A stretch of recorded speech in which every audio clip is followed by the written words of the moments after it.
Hello everyone, I am Fiona. In this video, we will invite Engineer Zhou to explain how to replace the chain for the 4-side EPS packaging machine.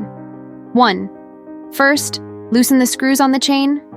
2. Use a tool to open the chain buckle. Pull out the small axle from the screw rod and remove the chain. The steps below are the same.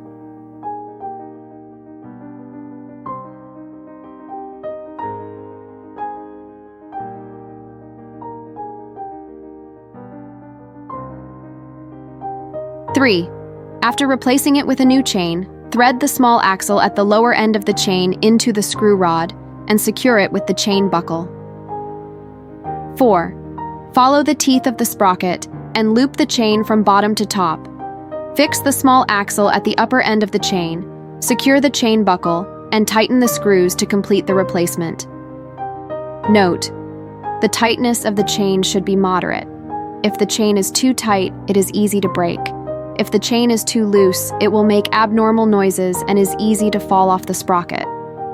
For more information about the EPS packaging machine, please contact us by email or mobile phone. We will be happy to answer your questions. See you next video.